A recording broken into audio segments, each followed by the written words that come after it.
It is Tuesday, January 16th, a Fox News alert. House of horrors. More than a dozen children tied up and chained to beds, nearly starved to death. How one of them escaped, alerting police. The disturbing details.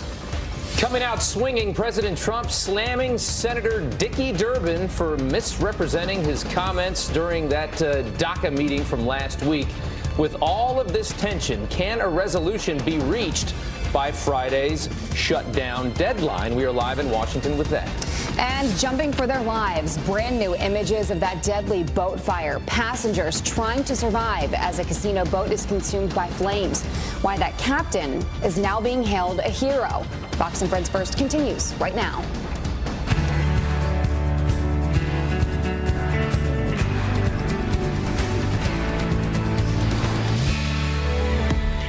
To get right to our top story right now. President Trump firing back at Democratic Senator Dick Durbin, blasting him for misrepresenting what he said during an Oval Office meeting on DACA as a government shutdown looms with still no deal for dreamers in sight.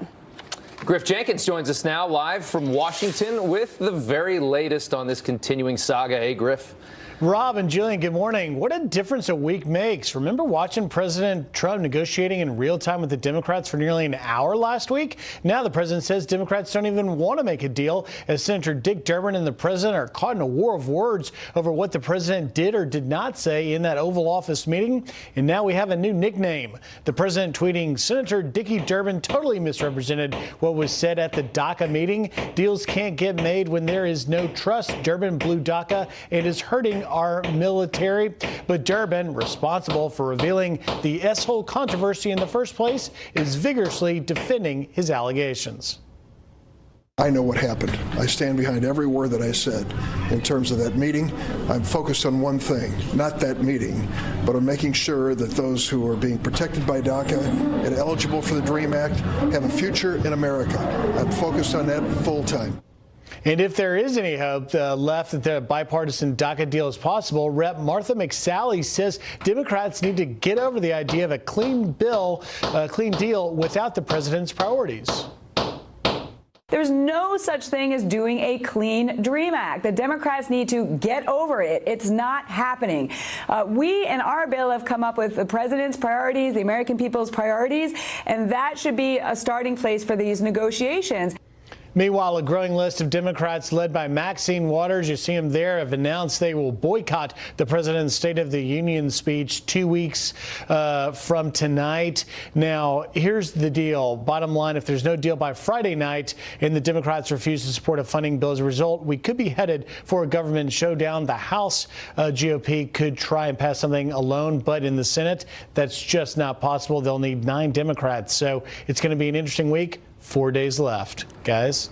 And we've spent the last 3 months cutting up the wood there right behind Griff as we make this thing. And now we are hammering the wood into the wall. So that's going to be the next 3 months. Hard at work. That's right.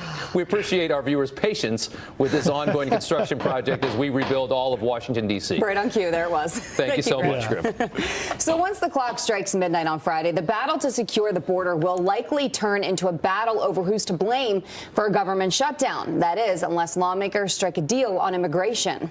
But Fox News politics editor Chris Stirewalt is predicting the clock is going to run out before Congress comes to any kind of compromise.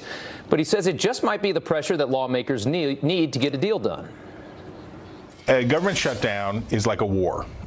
Nobody really wins it, but somebody loses less than the other guy. I think, this is just my hunch here, I think we're going to have one. I think we're going to have a little one. I think this is a hot stove moment. It's fairly normal in that way because it is, you have to sometimes let lawmakers touch the hot stove and burn their hand. They say, well, we'll shut down. We won't do it. And then they do it. And then you see where the pressure really lies. And in this case, there's pressure on Republicans, big pressure because they control the White House, they control both chambers of Congress. It's their job to get it done and run what's supposed to be the ordinary business of government. But on the other hand, there's pressure on Democrats. There are not a lot of voters out there who are going to be happy if ordinary functions of the government are faltering while we're engaged in a fight over what are still, no matter how sympathetic their case is, people who are in the United States illegally. Former Former White House chief strategist Steve Bannon set to take the stand today. He will testify behind closed doors as part of the House's investigation into alleged collusion between the Trump campaign and Russia. He'll likely face questions about Michael Wolff's explosive book Fire and Fury, in which Bannon is quoted calling a 2016 meeting in Trump Tower with a Russian lawyer treasonous. White House Communications Director Hope Hicks could also testify as soon as Friday. Well, the White House set to release more details about President Trump's first physical exam as commander-in-chief today. Navy physician Dr. Ronnie Jackson said President Trump, who is 71 years old, is in excellent health after a checkup on Friday, but will provide a more in-depth update. Presidents are not required to undergo medical exams. The top Democrat on the House Intelligence Committee is urging Republicans to release all Fusion GPS transcripts. Adam Schiff wants the interview with Glenn Simpson, the co-founder of the firm behind the Russia dossier, to be released. Schiff saying, quote, "In light of the selective leaks of Mr. Simpson's testimony and the misleading manner in which Fusion GPS's role has been characterized, I support releasing the transcript." This comes after Senate Judiciary Committee ranking member Dianne Feinstein, the Democrat, released Simpson's partially redacted interview with her panel last week. A Fox News alert, a very disturbing report out of California. They're calling it a house of horrors. Several children found starving, chained to beds. It's an unbelievable story. The parents arrested after one of their daughters, a brave young girl, escaped to call police. Telling surroundings, that's an exact quote from authorities. The parents, though, unable to explain why. Now, the investigation began after a 17-year-old girl escaped from the home in Paris, California, and called 911 early Sunday to report that her 12 brothers and sisters were being held by their parents. Investigators initially believed that girl was just 10 years old because she was so emaciated. And they also thought all the victims were kids, but eventually discovered that seven of them were adults. The sheriff's office said the victims appeared to be malnourished and very dirty. They were sent to local hospitals for treatment, but their conditions were not immediately known. They were all in PJs because it was early in the morning. They were very, very pale skinned, like almost like they've never seen the sun. But I've seen a couple of the older ones, so they all, and it was mostly girls, and then kind of small framed, I'd say kind of tiny, almost looked a little malnutrition. I always had a suspicion because that house never looked like there was a lot of action in front of it. Los Angeles Times reported that the Turpin home's address was listed as a location of the Sandcastle Day School. That's a public K-12 institution that opened in 2011. Also, the New York Times reported that the Turpins filed for bankruptcy that same year. At that time, David Turpin worked as an engineer at Northrop Grumman. David and Louise Turpin, each being held on $9 million bail. Have not heard the last from this story. So disturbing. Yeah. Thank you, Todd. Todd, thanks. We have some breaking news in the Fox News alert. 3 deputies shot and a suspect down overnight in South Carolina. Local media reporting the shooting happened during a raid in York County. That's about 40 miles south of Charlotte. Authorities have not yet said what the motive could be, and no word on the deputies or suspects' conditions. We will keep you updated when we get new information. Brand new video showing the horrific moments when 50 passengers are forced to jump into icy waters to escape a massive inferno on a casino boat.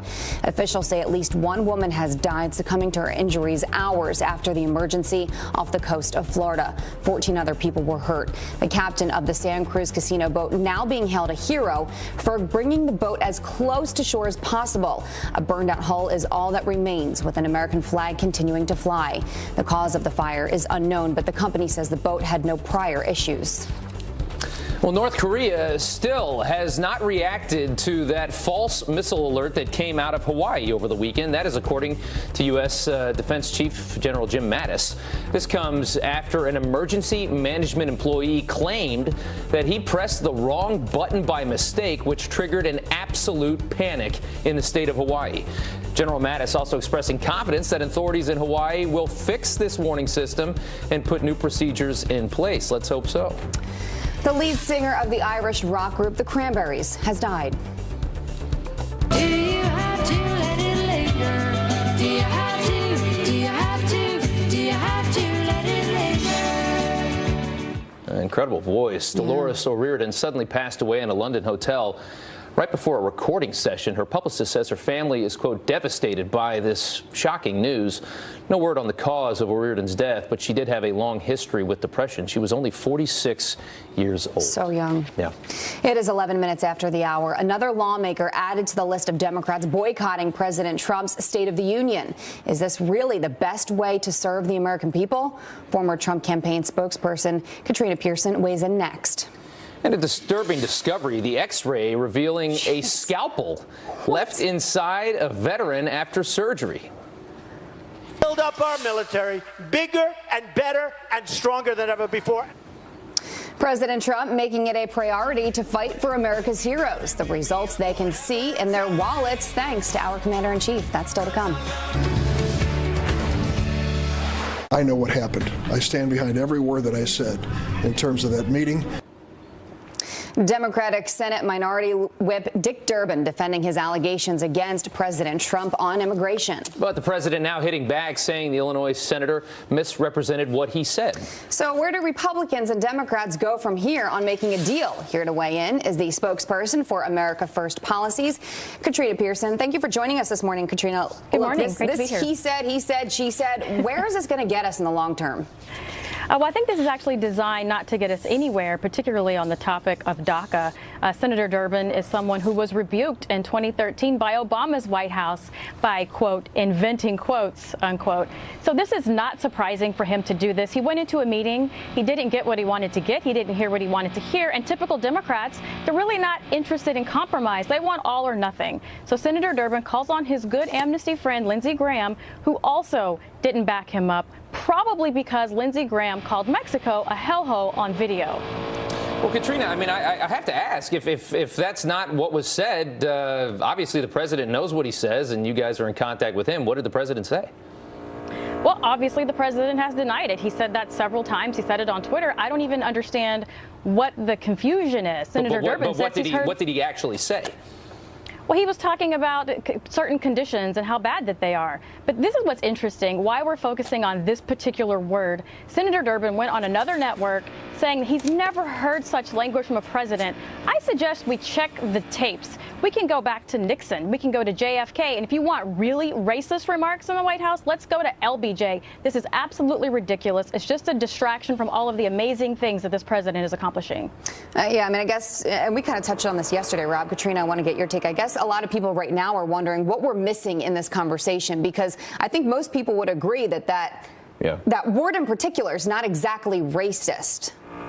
Oh, absolutely. And it's not even directed at people with what he allegedly said. And no one is arguing the factual connotation that goes to these terrible countries who are really, really struggling. The bottom line is this is something that the left likes to do to Republicans when they don't get their way. They want to cry racism or sexism and try to bully the opposition into giving them what they want. And this time it's not going to work.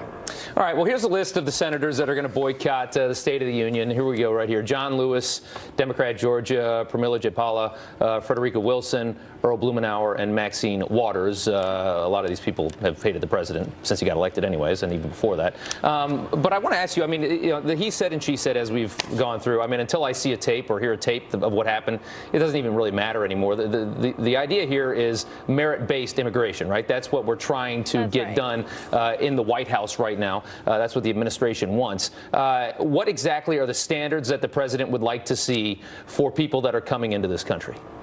The president's standards have been the same ever since on the campaign. He wants a merit-based program. He wants to build the wall. He wants to increase border security. But give me, yeah, we know that. But give me the what kind of merit? What kind of standards exactly is he talking about? Well, specifically, he wants people to come into this country who are bringing skills, people that can take care of themselves. He doesn't want chain migration either. And I think that's extremely important when we're having this discussion, because honestly, you can't have a discussion on whether it's bettering education or bettering the economy without fully addressing illegal immigration. All right, Katrina Pearson, thank you very much for joining us this morning. We appreciate it. Thank you. It is 18 minutes after the hour. Secretary of State Rex Tillerson intensifying efforts to isolate North Korea, devising ways to enforce sanctions. This as the State Department issues a brand new warning. We are live in Washington. Let's find out what happens when you invite the president and first lady to your wedding. Stay tuned. Good morning. Welcome back. Secretary of State Rex Tillerson landing in Vancouver overnight. In just a few hours, he will meet with more than a dozen countries on how to fight back against North Korea's aggression.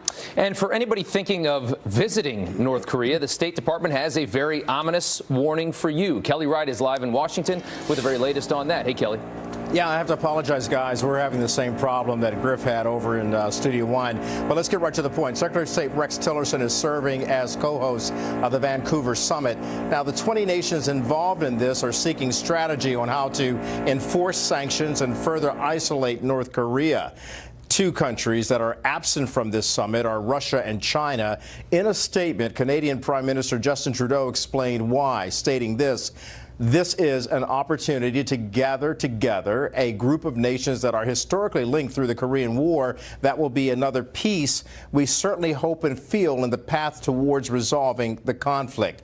As the summit gets underway, however, the State Department warns Americans who plan on traveling to the Hermit Kingdom to prepare for the worst. In other words, make funeral arrangements and draft a will before going. The dire warning underscores the escalating tensions the U.S. now has with North Korea. And on the heels of a false alert in Hawaii about an incoming ballistic missile on Saturday, some congressional leaders are calling for direct talks between the U.S. and the North. Former UN Ambassador John Bolton, for example, says the U.S. must find a way to denuclearize North Korea. It is right to be concerned about a possible North Korean threat, whether they push the wrong button in Hawaii or not. We've had too big a vacation for too long from people appreciating that rogue states with nuclear weapons can be a problem for the United States. That's why George W. Bush wanted national missile defense capabilities. That's why stopping North Korea, stopping Iran from getting nuclear weapons is so important.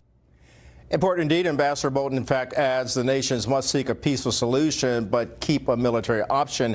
Canadian officials, by the way, say they must also find a way to tone down the rhetoric like "my nuclear button is bigger than your nuclear button." They believe that could escalate tensions. And Rob and Jillian, the sound you hear beneath me would be an indication of jobs, jobs, and more jobs. You know what? That is a way to spin it. Thank you, Kelly. Yeah, thank you, Kelly. All right, an Army veteran suing a VA hospital after a scalpel was left inside of him. Look at this. Glenford Turner discovering that scalpel after suffering from long-term abdominal pain. I would imagine so. Nearly 4 years after he had surgery in Connecticut. 4 years this was inside of him. He needed more surgery to have it removed. The Department of Veterans Affairs has not commented on this lawsuit. This looks painful. Yeah, it does. One of President Donald Trump's campaign promises is paying off. Build up our military bigger and better and stronger than ever before.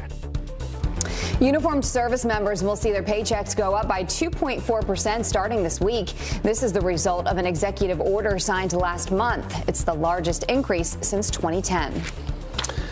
All right, when Syria gassed its own people last year, President Trump dropped 59 Tomahawk missiles on the country. Well, brand new video suggests that it might have just happened again. So how should the president respond this time? Counterterrorism expert Jim Hansen weighs in next. And this is CNN. The network refers to a top White House communications official as Raj, whatever his name is. Sarah Sanders, Epic Response. All right, leaders of the Free Syrian Army meeting with the White House today, hoping for more support against deadly attacks from the Assad regime. This as brand new video shows President Assad is still gassing his people with deadly sarin chlorine. The last time this happened, President Trump sent a clear and strong message, dropping 59 Tomahawk cruise missiles. So what happens next? Here now to weigh in, a U.S. Army Special Forces veteran who has conducted counterterrorism operations himself. Jim Hansen, thank you so much for coming on this morning. We're seeing evidence of this happening once again. The president was always critical of Obama and how he wimped out of that red line. He dropped the 59 missiles as right after this happened last time. Are they probably in the process right now of evaluating this one and making a decision? Absolutely. I mean, the first thing they have to do is confirm what actually happened. Right now, we're dealing with cell phone video footage and reports, from the Syrian white helmets, who are not always the most reliable. They've got their own agenda. However, if this is confirmed as an attack by the Syrian army using chemical weapons, it puts President Trump in a difficult position. We're trying to negotiate an end to the conflict in Syria, and that requires help from both the Russians and the Syrian regime itself. So this may put him in the position of having to do some damage to them right in the middle of those negotiations. And for those people who don't know, how much of a factor is Russia in this situation? They're a massive factor. I mean, for all intents and purposes, Syria is a puppet state of Russia and, to another extent, Iran. The Russians negotiated long-term leases on their warm water port, which they're very fond of, and also an airbase. So it's hard to believe that Assad would go ahead and authorize any kind of chemical weapons attack without the assent of the Russians. Now, that really puts President Trump in the position of having to stare down the Russian bear again and point out that we're not going to tolerate that. That is unacceptable in any way, and that may throw the ability to negotiate an end to this right out the window. Well, the rebels in this country are just about beat. I mean, they've been pushed basically backed into a corner in this. I think this particular area might be one of the last bastions of hope for this attempted revolution to overthrow the Assad regime.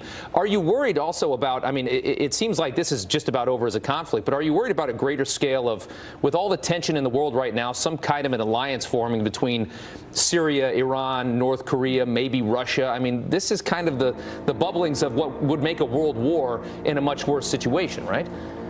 It could, which is one of the reasons President Trump will be a little bit, not tentative. He's not a tentative kind of guy. I think any decision will be decisive, but it may not be an attack. It may not be another rain of Hellfire missiles and Tomahawks coming down.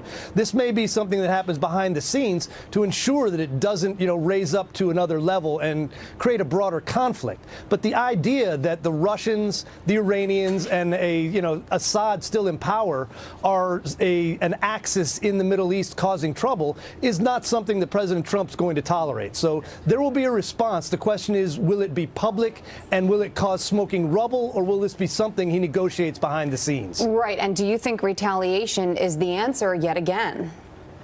If it turns out that they used chemical weapons after he was 100% clear, and as you mentioned, unlike Obama, willing to go ahead and make a red line a real thing, then I think people better watch to see whether chocolate cake is on the menu the next time he visits Mar-a-Lago, because that's what happened the last time. He ordered some chocolate cake, showed it to the Chinese president, and then things started blowing up in Syria. That's something the Syrians need to be very cognizant of. Yeah, and he does not want to appear weak on foreign policy, on messing around with these other world leaders. He does not like to show a weakness there. So, Jim Hansen, thank you so much for coming on this morning. We appreciate it. Good to be with you. The late Justice Antonin Scalia found President Trump refreshing. That's according to a brand new memoir out today. The book, Nino and Me, is a detailed account of the friendship between Scalia and author Brian Garner.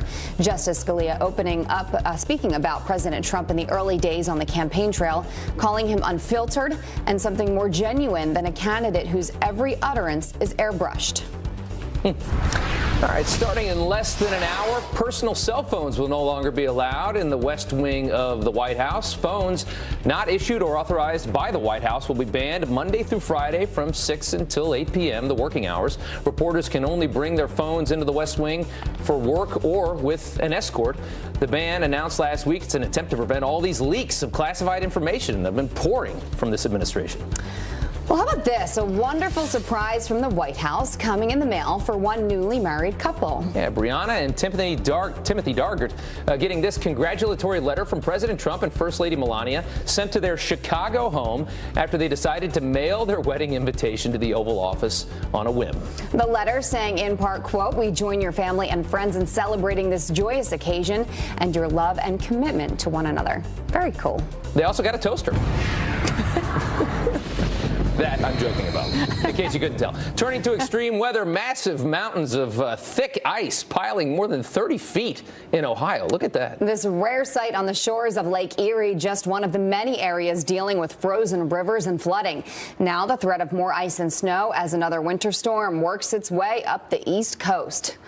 Meteorologist Janice Dean tracking it for us now. Good morning, Janice. Yeah, here we go again, especially across the south. We've got some southern snow happening, and look at the current wind chill, what it feels like. Minus 17 in Minneapolis, but look at Tulsa, minus 8. It feels like 10 in Dallas, 14 in Midland. So that Arctic air has plunged southward, and along with that, some wintry weather. So we have winter storm advisories for central and northern Texas, all the way up towards the eastern part of the Mississippi River Valley. So winter storm warnings, and then they extend up towards the northeast, because we're going to get in on this as well. It's not going to be another bomb cyclone, but it is going to cause some travel problems, especially across the I-95 corridor as we get into overnight tonight and into Wednesday. And I just checked in with Houston Airport, 40% cancellations there. So check with your airline, certainly, if you're traveling today. Future radar, it'll be out of here by Thursday, but we've got another storm system that's going to move across the northwest. That's going to be our next weather maker as we head into the weekend and early next week. Your forecast snowfall, again, not a whole lot of snow with this, but nuisance snow, especially across areas that don't typically see a lot of snow and ice at any point during the year. Back to you, Rob and Jillian. Enough to make it annoying. Yes, ma'am. Thank you so much, Janet. Of course. I am so excited about this story. Most dog owners would rather hang out with their pets than people. That's a no-brainer, right? That's according to a new study which found more than half of Americans would skip out on human commitments specifically to get some quality time with their dog. The research was done by Link AKC, a company that makes smart collars, and also found that the bond between people and their dog improves mental and emotional health. So we asked, do you prefer your dog's company over people in general? And most of you said yes. That's right. Valerie on Facebook says our dogs are family. And I agree, fur babies make better company than humans. And Taylor here with a good point, posting, I prefer my pets as they do not own iPhones or have any type of political opinion. That's true. Brilliant. And Peyton's owner tweeting, quote, I love him more than myself. So yes. And I know, Rob, you know this, and everybody at work knows this. That's my dog, Tyler, Welsh Corgi. He's going to be 14 in a week and a half. He's an old man. He's an old dude. And I go home on weekends sometimes just to hang out with him. You go home every weekend. Actually, to hang out with my mom always jokes, you come home just to see Tyler because he's with my family. And That's I'm like, right. Yep. Well, you prefer the dog over your parents. Oh, it's my baby. Understandably so, just like everybody else. Cute dog, 37 minutes after the hour, the deadly flu outbreak. It's very bad this year, and it's just claimed another life. How the government is scrambling to respond this morning. An officer jumping into action to save a choking toddler on his first day on the job. Our first reaction, all three of us stood right up. All three of us officers sitting there have a daughter, and all of us looked back after it and said, hey, what if that was our daughter? Meet the man being hailed a hero. Officer Richard Mayer joins us live next.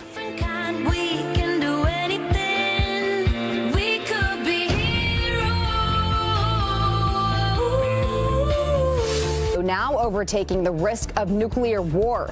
The CDC changing the topic of today's planned streamed lecture on how to respond to a nuclear disaster. Now to the flu outbreak. This just days before a false alert went out to Hawaii warning of an immediate missile threat. It has not given a reason for the change. Meantime, a 40-year-old California mother and marathon runner has become the latest victim of the flu. Katie Oxley Thomas died just 2 days after showing symptoms. The CDC says about 500 people have died from flu-related illnesses so far this season. Rob. Another healthy young victim. That is so scary. And another frightening experience here for the parents of a little girl who they say tried to leap out of a second-floor window after taking Tamiflu. The child's father, who wants to remain anonymous, described exactly what happened to his daughter. Second-story window was opened, which was in her bedroom, and she was used her desk to climb up onto it, and then she was about to jump out the window when my wife came up and grabbed her. Can you imagine? The Texas family says that it knew of the possible side effects associated with the popular flu-fighting medication, Tamiflu, which comes with a warning that strange behavior can occur, especially in kids. Doctors say reactions like this are rare. Hailed a hero, an Indiana officer praised for his quick thinking, saving a choking toddler's life on his very first day on the job. This is an awesome story. We love this story. Officer Richard Mayer jumping into action to save a 2-year-old, and he joins us now live with the incredible story. Officer, thanks so much for getting up early and telling us exactly what happened here. And just to let everybody know, you were a reserve officer for about 9 months. This was your first actual job as a cop and the first day on the job, and you're at lunch. Paint a picture of exactly what happened here. Tell us what happened. So we were kind of torn between going to actually Chick-fil-A and Chipotle. And then I was riding with Officer Zornmeyer at the time, and we decided that, let's go to Chick-fil-A. We wanted it. Sat down, got our food, everything like that. And, just an average day. And then Melanie comes running over with Charlotte and, has the daughter in her hands, and her face is all purple and everything like that. And, she said, "My daughter's choking. I don't know what to do."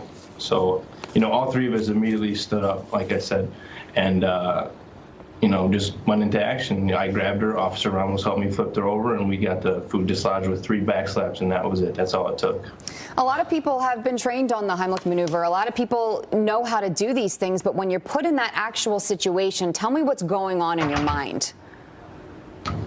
It was just like an initial shock for me, and I know for the other 2 officers there.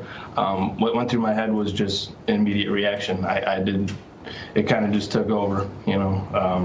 All the training that I learned, like you said, putting it into action is very hard to do. But when it comes down to the time and you have to save a life, it felt like it just came natural. That is so awesome. Can you tell us about Mom, who's sitting right there, and I'm sure is in a panic, seeing what could happen to her child here any second now if this food doesn't come out? How did she react? What happened after the child was saved? She kind of, like you said, was still in shock. I held Charlotte for probably about a good 5 to 10 seconds before she actually took her back. So, it was just an initial shock that I saw on her face, and then relief, of course, after she's heard Charlotte crying. So.